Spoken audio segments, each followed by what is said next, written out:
Et bonjour, vous êtes en compagnie de Pierre sur la chaîne YouTube Sur les pas de Pierre et Léna. Très heureux de vous retrouver aujourd'hui pour cette 32e émission, une minute de lecture par jour consacrée au livre de Jérémie Locke, La fin du mal. Eh bien, écoutez, nous en sommes, comme je viens de vous le dire, à la 32e émission qui fait partie du chapitre 4. Alors, sans plus tarder, eh bien, abordons le thème du jour. Glorification de mots historiques.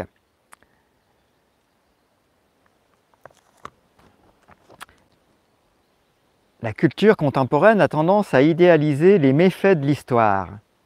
Des chefs de guerre génocidaires tels qu'Alexandre reçoivent le titre de grand. Des rois se posant en maîtres reçoivent l'honneur d'avoir été de bons rois.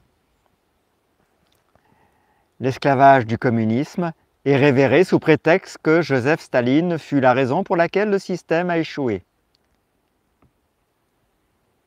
Les meurtres commis par les forces de l'ordre sont blanchis sous la bannière de la défense de la primauté de la loi.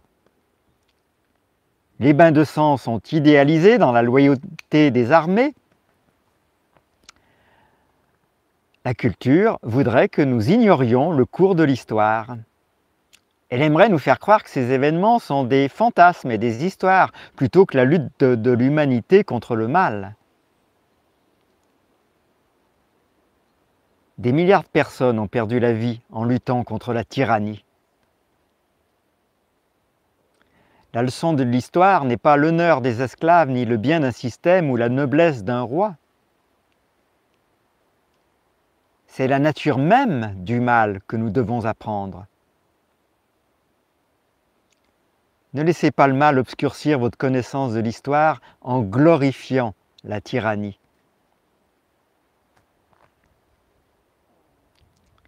Cette occultation de la tyrannie se trouve dans toutes les cultures de la Terre aujourd'hui, et elle dissimule la même tyrannie trouvée dans le passé. Ceux qui ont facilité la tyrannie ont servi de catalyseur de l'autorité. Je ne fais que mon travail. La culture ne remettra pas en question ce qu'était le travail. La culture ne vous permettra pas de croire que les gens ont la responsabilité de désobéir au mal de l'autorité. Nazis, communistes et chefs de guerre sans distinction, la culture nous enseigne que le boucher moyen de l'histoire ne faisait que son travail. Note 2. Ce qui incluait également policiers, militaires, médecins, etc.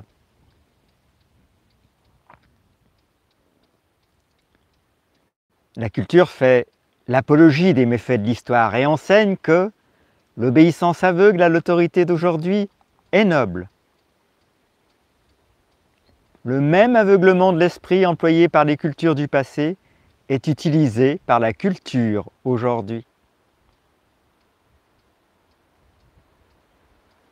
À quel point la loi prétend être correcte et sans importance. Pour faire respecter l'autorité, vous devez détruire la liberté.